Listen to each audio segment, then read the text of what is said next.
സംസ്ഥാനത്ത് തീവ്ര മഴ മുന്നറിയിപ്പ്. വയനാടും കണ്ണൂരും റെഡ് അലേർട്ട്. 8 ജില്ലകളിൽ ഓറഞ്ച് മുന്നറിയിപ്പ് നൽകി. കോട്ടയം മുതൽ കോഴിക്കോട് വരെയും കാസർഗോഡ് ജില്ലയിലുമാണ് ഓറഞ്ച് അലേർട്ട് പ്രഖ്യാപിച്ചിരിക്കുന്നത്. കണ്ണൂരിൽ വെള്ളക്കെട്ടിനെ തുടർന്ന് പല വീടുകളും ഒറ്റപ്പെട്ട അവസ്ഥയിലാണ്. സ്ഥലത്ത് റെസ്ക്യൂ ടീമെത്തി രക്ഷാപ്രവർത്തനം ആരംഭിച്ചു. വയനാടും നിരവധി ഭാഗങ്ങളിൽ വെള്ളം കയറിയിരിക്കുന്നു. വിവരങ്ങളുമായി കണ്ണൂരിൽ നിന്ന് ശ്രീജിത്ത് KJ, വയനാട്ടിൽ നിന്ന് അർജുൻ PS ചേരുന്നു. ശ്രീജിത്ത്, നേരത്തെ ആ ദൃശ്യം നമ്മളൊക്കെ കണ്ടതാണ്. ഒരു വീട്ടിൽ വന്ധ്യവയോധികരായിട്ടുള്ള ദമ്പതികൾ അവർ അകപ്പെട്ടിരിക്കുന്നു. അവരെ പിന്നീട് റെസ്ക്യൂ ടീം വന്നവരെ രക്ഷപ്പെടുത്തി കൊണ്ട് പോകുന്നു. കണ്ണൂരിൽ ഏതൊക്കെ പ്രദേശങ്ങളിലാണ് വെള്ളം പൊങ്ങിയിരിക്കുന്നത്? ഇപ്പോഴും മഴ തുടരുകയാണോ? ഇവരെ പുനരധിവസിപ്പിച്ചിട്ടുണ്ടോ കൃത്യമായി? അതായത് ഈ വെള്ളത്തിലകപ്പെട്ട കുടുംബങ്ങളെ പുനരധിവസിപ്പിക്കാനുള്ള സംവിധാനങ്ങൾ ജില്ലാ ഭരണകൂടത്തിൻ്റെ ഭാഗത്തു നിന്ന് ഏർപ്പെടുത്തിയിട്ടുണ്ടോ ശ്രീജിത്ത്?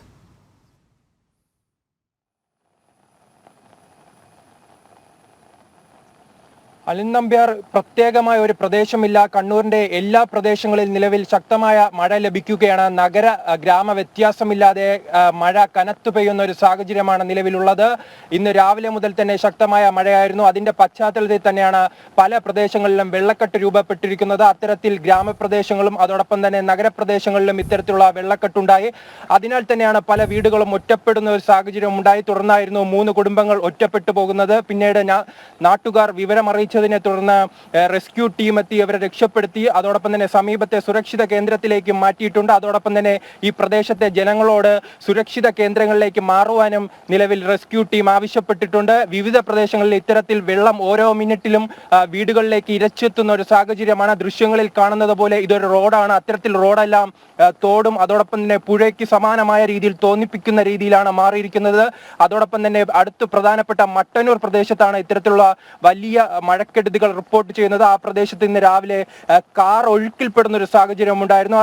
പിന്നീട് അത്ഭുതകരമായാണ് ആ കാർ യാത്രികർ ഡോർ തുറന്ന് നീന്തി രക്ഷപ്പെടുന്ന ഒരു സാഹചര്യം ഉണ്ടായി. അതോടൊപ്പം തന്നെ ആ പ്രദേശത്തെ റോഡുകളും ഇടിയുന്ന സാഹചര്യം ഉണ്ടായി. പിന്നീട് അഞ്ചരക്കണ്ടിയിൽ മദ്രസ വിദ്യാർത്ഥി ഈ ക്ലാസ് കഴിഞ്ഞ് വീട്ടിലേക്ക് പോകുമ്പോൾ ഈ മതിൽക്കെട്ട് തകർന്ന് സമീപത്ത് വീഴുന്ന ഒരു അവസ്ഥയുണ്ടായി. എന്തായാലും ആ കുട്ടി അത്ഭുതകരമായി രക്ഷപ്പെട്ടിട്ടുണ്ട്. അതോടൊപ്പം തന്നെ പഴശ്ശി ഡാം തുറന്നു. ആ പ്രദേശങ്ങളിലും വലിയ വെള്ളക്കെട്ട് രൂപപ്പെട്ടിട്ടുണ്ട്. അതോടൊപ്പം തന്നെ ബാവലിപ്പുഴയിലും വലിയ വെള്ളക്കെട്ട് രൂപപ്പെട്ടിട്ടുണ്ട്. ആ ബാവലിപ്പുഴ നിറഞ്ഞൊഴുകുന്ന സാഹചര്യമുണ്ടായി. ആ പ്രദേശങ്ങളിലെല്ലാം ശക്തമായ ഒരു വെള്ളക്കെട്ട് രൂപപ്പെട്ടിട്ടുണ്ട്. എന്തായാലും ജനങ്ങളുടെ അവസ്ഥ വളരെ ദുരിതത്തിലാണ്. അതോടൊപ്പം തന്നെ ഇന്ന് സ്കൂളുകൾക്ക് അവധി നൽകാൻ എന്തായാലും ജില്ലാ ഭരണകൂടം തയ്യാറായിട്ടില്ല. അതിനാൽ തന്നെ വിദ്യാർത്ഥികളെല്ലാം ഈ സ്കൂളുകളിലാണ് നിലവിലുള്ളത്. എങ്ങനെ ഈ 3 മണിയോട് അടുക്കുകയാണ്, ഈ സമയത്ത് എങ്ങനെ കുട്ടികൾ തിരികെ വീട്ടിലേക്ക് മടങ്ങിയെത്തുമെന്ന ആശങ്കയും ഇത്തരത്തിൽ ഈ രക്ഷിതാക്കൾ പങ്കുവയ്ക്കുന്നു. രാവിലെയും ഇത്തരത്തിൽ ഈ സ്കൂൾ ബസ്സുകൾ ഉൾപ്പെടെ വളരെ ഈ വെള്ളത്തിനിടയിലൂടെയെല്ലാമാണ് ഈ കുട്ടികളെ വിളിക്കാൻ എത്തുന്നത്. അതോടൊപ്പം തന്നെ പല പ്രദേശങ്ങളിലും സ്കൂളുകളിലേക്കും വെള്ളം കയറുന്നതായുള്ള റിപ്പോർട്ടുകളുണ്ട്. എന്തായാലും ജില്ലയിൽ റെഡ് അലർട്ടാണ് നിലവിലുള്ളത്. അനിൽ നമ്പ്യാർ. ശ്രീജിത്ത്, ഈ ദുരന്ത നിവാരണ പ്രവർത്തനങ്ങൾ ഏകോപിപ്പിക്കുന്നത് എങ്ങനെയാണ് ജില്ലാ ഭരണകൂടം?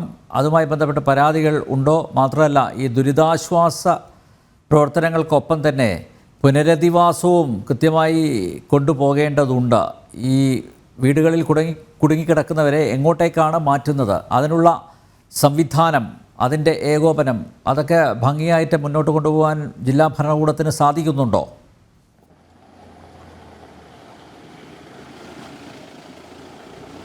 നിലവിൽ തുടക്കത്തിൽ വലിയ വീഴ്ച ഉണ്ടായിരുന്നു. കാരണം 3 ദിവസമായി തന്നെ ഈ മേഖലയിൽ ശക്തമായ മഴ ലഭിച്ചിരുന്നു. എന്നാൽ ഇതെല്ലാം തുടക്കം തന്നെ ശ്രദ്ധിച്ചിരുന്നെങ്കിൽ ഇന്ന് പല പ്രദേശങ്ങളിലും ഇത്തരത്തിൽ ജനങ്ങൾ കുടുങ്ങിപ്പോകുന്ന ഒരു അവസ്ഥ ഉണ്ടാകില്ല. ഈ സ്ഥലങ്ങളിൽ നാം പോകുമ്പോൾ ഇവർ പറയുന്നത് ഈ പ്രദേശങ്ങളിലെല്ലാം തോടുകളും അതോടൊപ്പം തന്നെ മറ്റ് മാലിന്യ തള്ളുന്ന സ്ഥലങ്ങളെല്ലാം ഉണ്ട്. ഇത് നഗരസഭ ഇടപെട്ട് ഇത്തരത്തിൽ ശരിയാക്കിയിരുന്നെങ്കിൽ, വൃത്തിയാക്കിയിരുന്നെങ്കിൽ ഈ അവസ്ഥ ഉണ്ടാകുന്ന ഒരു സാഹചര്യം ഉണ്ടാകില്ല. പക്ഷേ ഇതൊന്നും ജില്ലാ ഭരണകൂടവും അതോടൊപ്പം തന്നെ ഈ അധികൃതർ ശ്രദ്ധിക്കുന്ന ഒരു അവസ്ഥ ഉണ്ടായിരുന്നില്ല. പിന്നീടാണ് ഇത്തരത്തിലൊരു ശക്തമായ മഴ ഉണ്ടായപ്പോൾ ഇത്തരത്തിൽ ഈ പ്രദേശമെല്ലാം വെള്ളക്കെട്ടിലേക്ക് പോകുന്നത്. എന്തായാലും ഞാൻ മുൻപ് സൂചിപ്പിച്ചതുപോലെ തന്നെ ഈ പ്രദേശങ്ങളിൽ നിന്നും രക്ഷപ്പെടുത്തുന്നവരെ അടുത്തുള്ള ഒരു സ്കൂളിലേക്കാണ് മാറ്റുന്നത്. അവിടെ ജില്ലാ ഭരണകൂടം ഇത്തരത്തിലൊരു ദുരിതാശ്വാസ ക്യാമ്പ് തുറന്നിട്ടുണ്ട്. ജില്ല ഇത്തരത്തിൽ റെഡ് അലർട്ട് പ്രഖ്യാപിക്കുമ്പോൾ ആ പ്രദേശങ്ങളിൽ ഇത്തരത്തിൽ ദുരിതാശ്വാസ ക്യാമ്പുകൾ മുൻപ് തന്നെ തയ്യാറാക്കണമെന്ന് എന്തായാലും ഈ കാലാവസ്ഥാ നിരീക്ഷണ കേന്ദ്രവും അതോടൊപ്പം തന്നെ ഈ ജില്ലാ ഭരണകൂടമെല്ലാം മുൻകൂട്ടി തന്നെ ഈ അറിയിക്കുന്നതാണ്. ആ പശ്ചാത്തലത്തിലാണ് ഇത്തരം ഒരു അലർട്ട് ഉണ്ടായപ്പോൾ ഈ പ്രദേശങ്ങളിൽ എന്തായാലും ദുരിതാശ്വാസ ക്യാമ്പുകൾ ക്രമീകരിച്ചിരിക്കുന്നത്. പക്ഷേ ഈ തുടക്കത്തിൽ രാവിലെ പല വീടുകളിലേക്കും വെള്ളം കയറിയപ്പോൾ അവിടത്തെ ആ സ്ഥലങ്ങളിലേക്ക് എത്താൻ എന്തായാലും ഈ ജില്ലാ ഭരണകൂടത്തിന് കഴിഞ്ഞില്ല. കാരണം പല കൗൺസിലർമാരും ഈ ഫോൺ എടുക്കാതിരിക്കുന്ന സാഹചര്യമെല്ലാം ഉണ്ട്. കാരണം ഈ സാധാരണക്കാർ ഈ തങ്ങളുടെ വീട്ടിലേക്ക് വെള്ളം എത്തിയെന്നും അതോടൊപ്പം തന്നെ തങ്ങൾ കുടുങ്ങിക്കിടക്കുന്നതായും വിവരം അറിയിക്കുമ്പോൾ പലപ്പോഴും ഫോൺ എടുക്കുന്നില്ലെന്നുള്ള പരാതികളെല്ലാം തുടക്കത്തിൽ ഉയർന്നിരുന്നു. പക്ഷേ ഉച്ചയോടെ തന്നെ ഇതിനൊരു മാറ്റം വരുന്ന അവസ്ഥയുണ്ടായി.